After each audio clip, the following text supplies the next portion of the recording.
So, possible answers to the question: yes, no, who cares, does it really matter?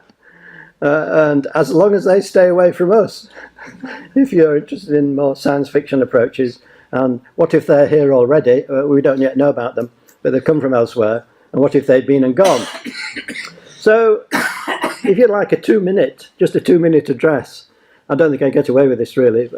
The answer, I could just say, go to your pharmacist and they'll give you the quick answer. Do you have any suggestions what the question to the pharmacist might be, or what their answer might be? Doesn't matter, you'll find out later on. So there's a quick answer, and we'll come back to it later. Perhaps a more fundamental question, in light of our introductory reading: what's the connection of our question in the title with the Bible and God's purpose? So let's try and just give a slight introduction to this area. So my first few slides are really context setting before we take this context and then take a wider view, as it were, from here outside this planet. Psalm 115, even the heavens are the Lord's, but the earth hath he given to the children of men. That does seem to me to imply some kind of separation. Call it separation of powers.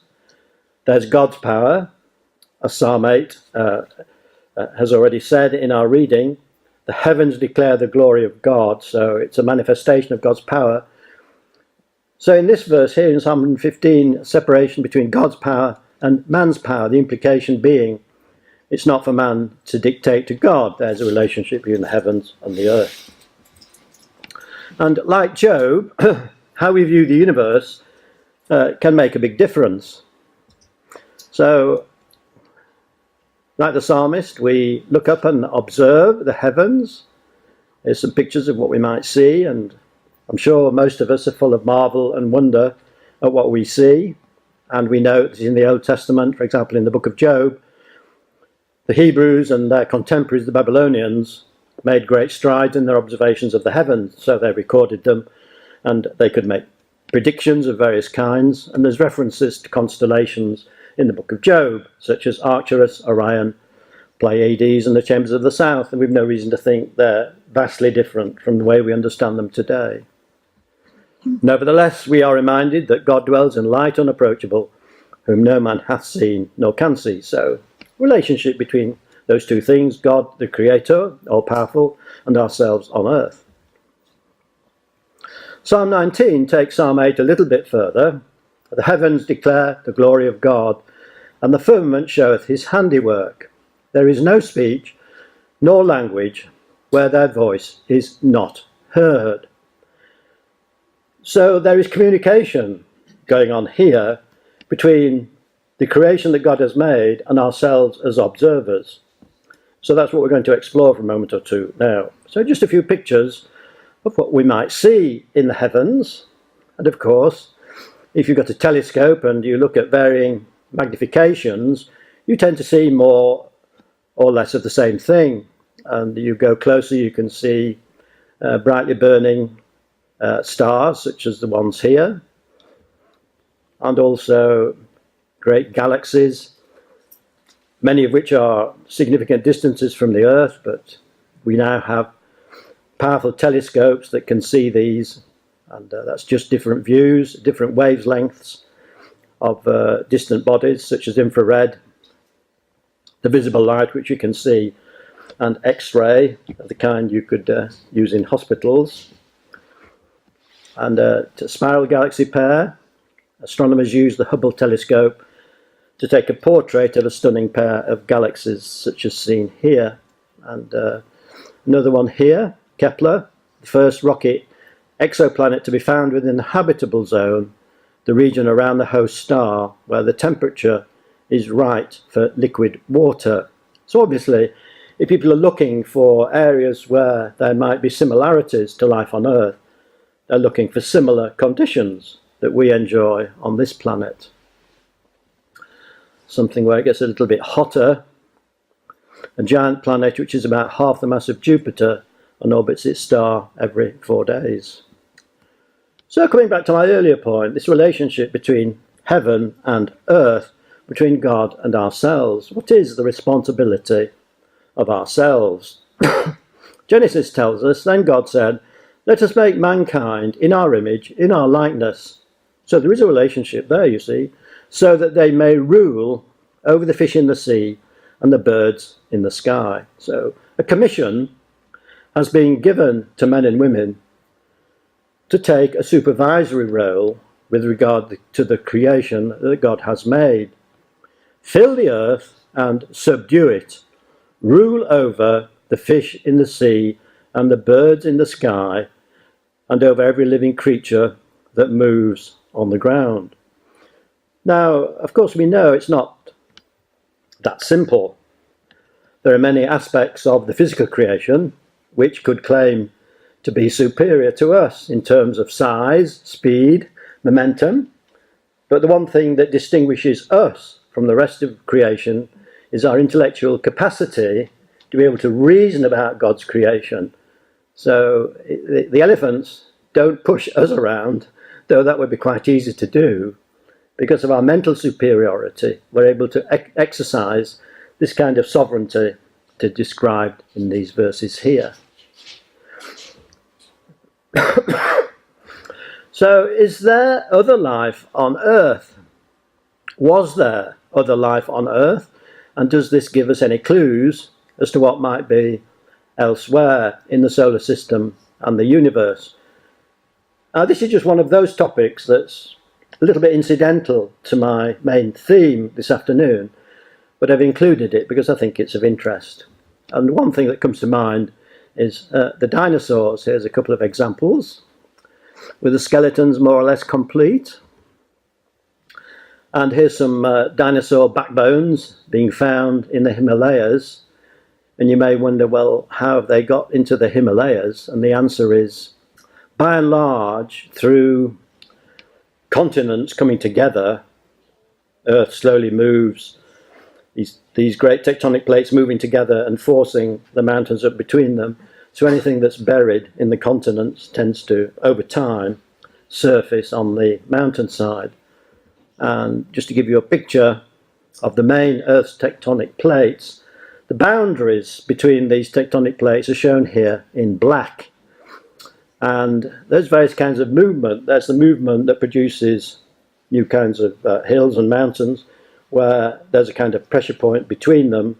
And there's another one, such as the one in California, where the plates are running in parallel. So they stick together most of the time, but just occasionally there's something that triggers some disruption and they'll jerk apart like that. And the extent to which they jerk apart will indicate the severity of the earthquake that will happen. So I've been in most of these earthquake zones in the USA and in Japan, and can testify, if you stay in a hotel that's on the black line, then be prepared for a possible earthquake. Or if you're choosing a holiday and you want to have a rest-free vacation, it's probably wise not to choose a holiday on the black line, because you may be unfortunate enough to do so at such a time when there's a dislocation in the Earth's surface. Another interesting thing to notice here is that this boundary running through Israel here and Jerusalem is something that appears in prophecies about the latter days associated with God's purpose. So I'm not going to detail that this afternoon, but that's something that might be of interest to hear about for you in the future. So coming back to this relationship between heaven and earth, we have noted that in Psalm 8, I'll just read the underlined bits here. How excellent is thy name in all the earth, who hast set thy glory above the heavens. When I consider thy heavens, the work of thy fingers, the moon and the stars, which thou hast ordained, what is man that thou art mindful of him? So a very important point to note at this point in time, which is obvious, when we look at the magnificence and glory and beauty of the heavens and the apparent limitless nature and scope of what we see there, and compare it to our own finite, very small human frame, Surely it makes us realize how insignificant in the cosmic scale of things we really are. So we have very big ideas, don't we? In our own sphere of influence, in our work, in our family, or if you're a member of Parliament, you can have very big ideas about what you want to do. But just on a physical level, in the grand scale of things, it's completely insignificant, isn't it? So perhaps a little bit more humility and preparedness to reverence God and his power in creation might be more appropriate today than it's ever been. And then in Psalm 19, the heavens declare the glory of God.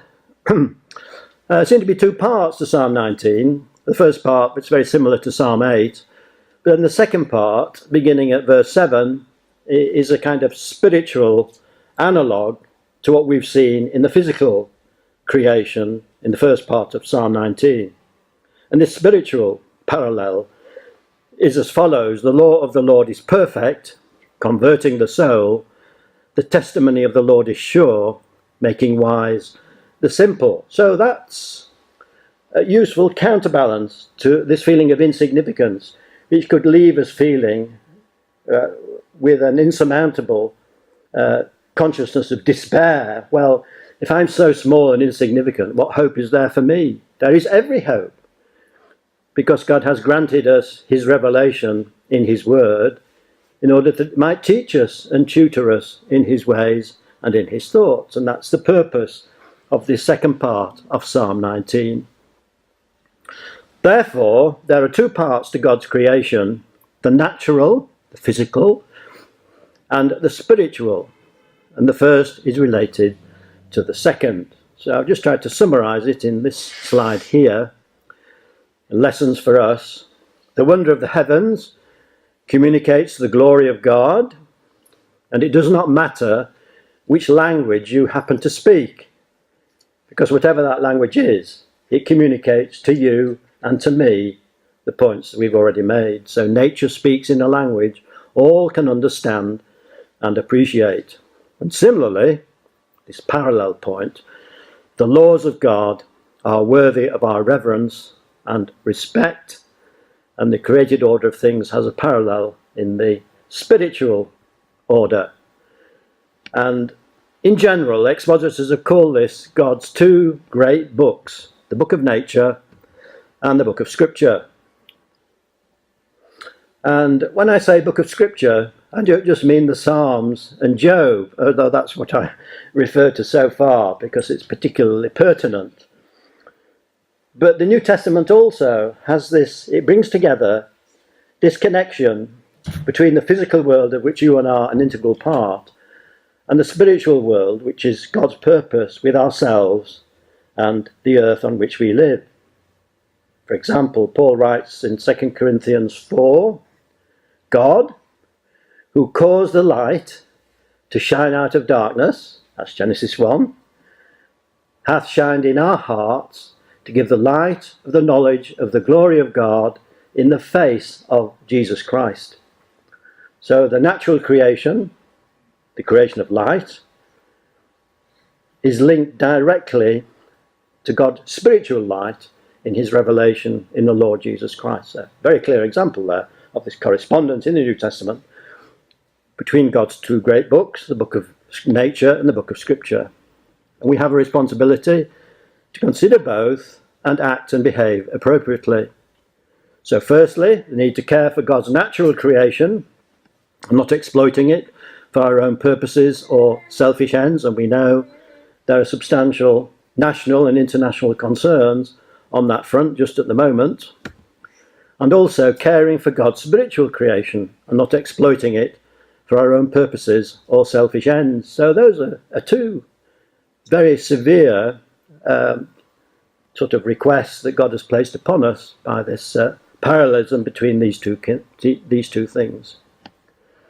But the question arises, where does the earth end and the heavens begin? And there have been different views about this over history, where the early views with the earth here, the firmament with where the stars are embedded there, and then the ocean above that to provide the rainwater. And of course the question arises, how is it all supported? And there have been various views about that. And then at the time of the Renaissance, the development of scientific inquiry, Sir Isaac Newton observed the apple falling from the tree and deduced his famous laws of gravity. And he observed that the laws which operate on Earth are the same laws which operate in the heavens, the sky above the Earth, the solar system and the stars. And humanly speaking, we would never have expected this, because the medieval view of the Earth and the heavens was as previously described. So we need to be prepared for the unexpected when we start looking outside the Earth as a system. And this is the difference. For example, the apple falls to Earth at about 16 feet in 1 second, but on the moon it's about 1/6 of that on Earth, so it would go more slowly. And we know that from experimental observation by the people who landed on the moon. So the moon, being smaller, a smaller planet than the Earth, has got less gravitational attraction on the bodies that fall to its surface. But we know from history this was not accepted initially. It was perhaps a bit difficult. Sir Isaac Newton was accused of dethroning the providence of God. That is, the heavenly realm belonged to God. It is therefore not for man to try and analyse it, let alone try and visit it. Also, the earth was not round, it was flat, because the Bible refers to the four corners of the earth. But with the benefit of hindsight, it's generally accepted now. Bible passages about four corners may not be intended to be taken literally.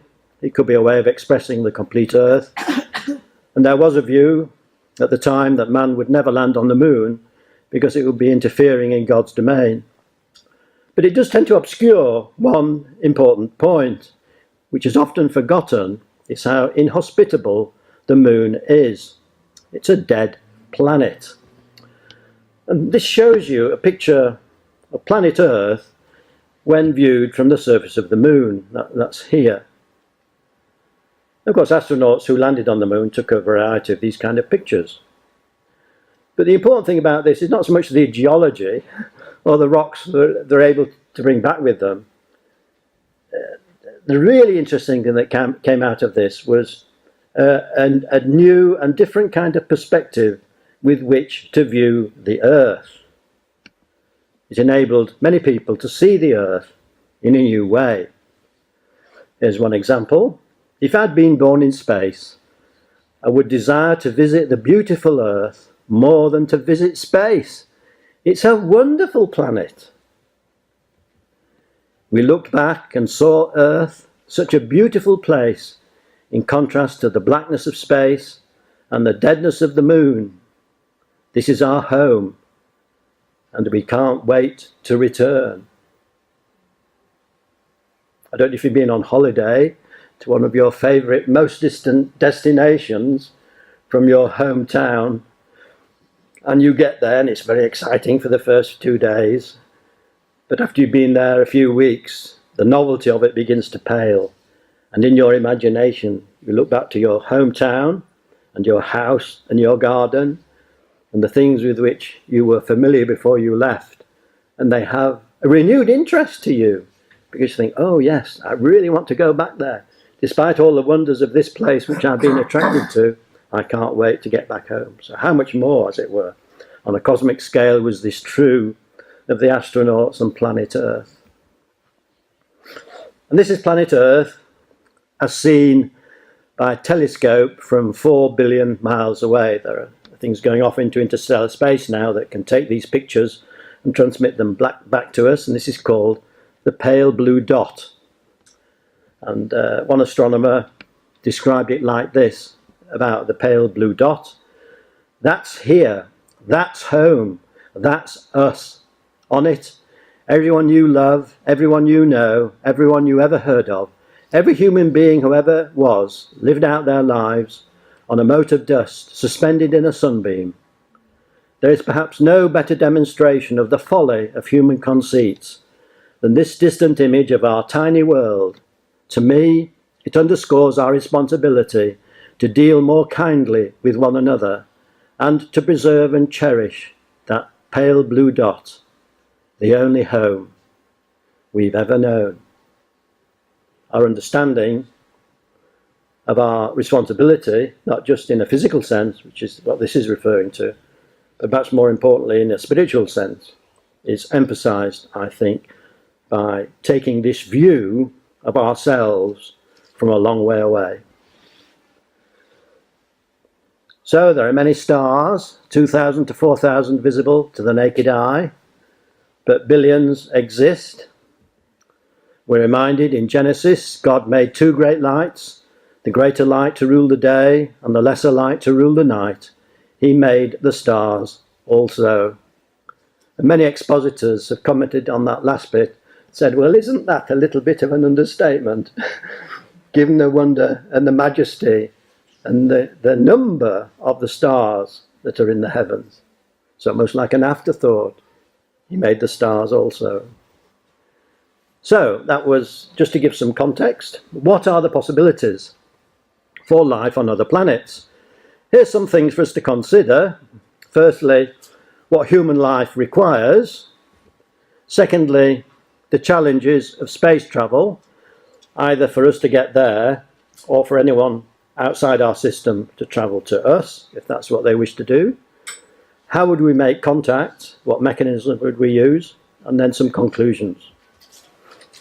So life, as we know it, needs the following: appropriate elements for bone and tissue, appropriate food in order that we can sustain our existence, appropriately sized planet, so smaller than Earth, like the moon, is okay, but bigger can make it difficult for a human-sized person because our feet would get too heavy to lift. And even the opposite, going on a small planet. I remember one of the astronauts who was in the space station for 6 months said he'd got to go through special training sessions each day because without the gravity that gives him something to push against and to exercise your muscles and your bones, you tend to wilt away very quickly. So anything other than Earth-sized planet seems to cause either short-term problems or long-term problems to human life for various reasons. We need an appropriate temperature. Planets close to the sun are warmer than those further away. And we need appropriate atmosphere for oxygen and so on. And we need protection from radiation in space and the sun. You might be a little bit concerned when you go on holiday to Australia or some of the places where the sun is known to be a bit stronger than here. And so you take your factor 50 with you. But just imagine what factor you'd need if there was no atmosphere and the sun was beaming down directly. It would be impossible to live at all. And physicists, of which I would say I'm one, have remarked that everything hinges on just three quantities: light, gravity, and friction. And they're all constants, they don't change from day to day. And they're very much bound up with the Earth on which we live. Or you could put it another way, more scientifically, just 6 numbers. And these represent the fundamental forces which bind together the various ways in which our Earth and its systems operate. And Lord Martin Rees is Astronomer Royal, I think, since 1995, and he wrote this book, Just 6 Numbers. The deep forces that shape the universe. And you'll need to vary one of these slightly, and the whole system no longer synchronizes. So these 6 numbers are critical to the way in which our Earth system and the solar system operates. So they're kind of, although it's complicated, there's a kind of elegance and simplicity about the creation of which we are part when you can reduce it to 6 elemental things like this and understand how it all fits together. So, returning to food and so on, living organisms contain relatively large amounts of oxygen, carbon, hydrogen, nitrogen, and sulfur. These are known as the bulk elements, along with some other things such as sodium, magnesium, potassium, calcium, and chlorine. So you can see by the pictures at the at the head of this slide that we're returning to the pharmacist in our beginning of our presentation. Why the pharmacist would be able to give you the answer, is there life on other planets? So there's some key things that are needed in order to support human life, of which your pharmacist would be well aware, and probably have the following slide in their office at the rear of the pharmacy, or at least in their degree course. And here it is. These are the essential elements in the periodic table. Now, I don't want to blind you with science, it's not necessary, but just to note that everything that's in purple here at the lower end of the periodic table are all the things that are essential to human life. And without these existing, we would be in serious difficulty, if not existing at all. So the purple, essential for humans, and the green, possibly essential for humans, and all the rest are not essential for humans. This is the typical elemental composition of a 70 gram human, the bulk elements: oxygen, carbon, hydrogen, nitrogen and sulfur, and then some of the minerals on the other side. And planet temperatures, I've got a thermometer here that goes from around about 500 plus degrees centigrade, and this is 0 degrees centigrade, and this is minus 200, minus 250, and a reasonable range of temperature that will support human life unaided is round about here, between 0 and 50, 60, 70, 100 degrees. And we know that Earth is the only planet to occupy this zone where the temperature can be said to be reasonable. The only other one, which is why there's interest in it at the moment, is Mars, which is colder at minus 60 degrees. Could that support life, or has it supported life in the past? The rest are either extremely cold, much colder than an overcoat would give you comfort, or either much hotter, over 400 degrees. So the first thing you need is obviously water, and if the water's boiled away, or if it's all frozen, it's not going to be any good. The other problem is, if we're going to travel there, how to escape from Earth. What is the escape velocity needed to escape from Earth? We've got the gravity, and then we've got the friction of the atmosphere, and it's a large number, 25,000 miles per hour. That's why rockets are very powerful, but also high risk. So if we were on the sun, which would not be possible because we'd be burnt up, but if we were, we would need an escape velocity of 1 million miles per hour, and if we're on the moon, it's only 5,000 miles per hour because they're bigger and smaller. So that's why when the astronauts returned from the moon, they didn't need a big rocket motor, they just needed some propulsion to get them off the surface and then to join the lunar module, a different scale of operation than leaving Earth. So rocket technology is difficult. Then we've got the problem of getting back, re-entry to the Earth's atmosphere due to friction and heat. It's about 3,000 degrees, and we're travelling about 17,500 miles per hour. And we observed when they went to the moon, it's about 3 days' journey, but it's much longer to travel to Mars at the shortest distance. So well over a year to get to Mars. So you're getting to the scale of things where if you're going to take a journey to another possible planet, you're going to have to make some long plans in order to survive the journey there and back. So what about this journey into space? Well, we've got severe extremes of temperature, as we've noticed. There's no atmosphere, water or oxygen in most places. Temperature on Mars, as I've noted, is very cold, and the other planets I've shown on that previous slide look even more inhospitable. Here's Mars. Some think that the canals on the surface may have had water in the past, or that water may now be underground. The atmosphere is mainly carbon dioxide. Currently, it does not appear likely that there is life. But could there be Earth-like planets as part of other solar systems in other galaxies? And that brings you on to a much wider subject, such as multiverses.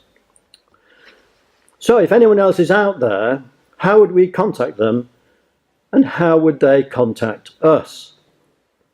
Well, one possibility is, and that's what the Search for Extraterrestrial Life is using at the moment, and there's some websites there you can look up if you're interested. This is one example of a radio telescope set up by Sir Bernard Lovell at Jodrell Bank. And when I was working in Wales, I used to come back taking the London to Manchester train, and as you're going along from Wales to Manchester, on the right hand side you could see the radio telescope quite close to the railway line. So it's able to receive radio signals from space on the dish and focus them on the antenna, and then store them and analyse them by computer. You might be wondering, well, why is it out in the middle of the countryside? Well, there's an interesting story about this, which Sir Bernard Lovell recounts, which is that when he was working initially at the University of Manchester and interested in these galactic phenomena, he tried to set up his reception equipment in the city centre in the university, and found that because of the electrical spark signals from the trams that were running in the city centre, it completely dominated any signals that might have been there in the reception equipment. So the only solution was to go out into the countryside, where there were no sparks from trams running in the city centre. So interesting how scientists are able to adapt and modify their approach. So radio waves like this are able to be received by radio telescopes and by other forms of receiver. So is there life on other planets? Well, from what we've seen so far, it looks difficult, as the living conditions to make the environment similar to Earth are very difficult to find elsewhere in the solar system. However, such living conditions may exist elsewhere in the universe, or in parallel universes, assuming they exist, but they may be a very long way away from us, either in time or space. So the question is, does it really matter? And also, if it's not carbon-based, such as human life, and quite different to what we know and understand. Well, the future for life on Earth is set out in the Bible. Here it is. The earth shall be filled with the knowledge of the glory of the Lord, as the waters cover the sea. So it is a kind of fulfillment of those earlier verses in our presentation from the book of Genesis. God has a purpose with the earth, reveals his creative power and his glory, and he is concerned that men and women shall fulfill their responsibility in terms of the commission that has been granted to them. And Peter, in his second epistle, looks forward to the time when we, according to his promise, look for new heavens and a new earth wherein dwelleth righteousness. Now, some expositors have wondered, is this literal or metaphoric, or a combination of the two? Doesn't really matter, does it?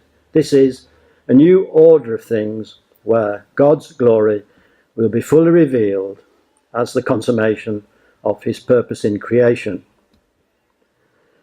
So our conclusions. The glory and wonder of God's creation, as revealed by the heavens, is set out for us to see. Psalm 8 and Psalm 19 are just two examples. We've noticed that Earth is just right for human life.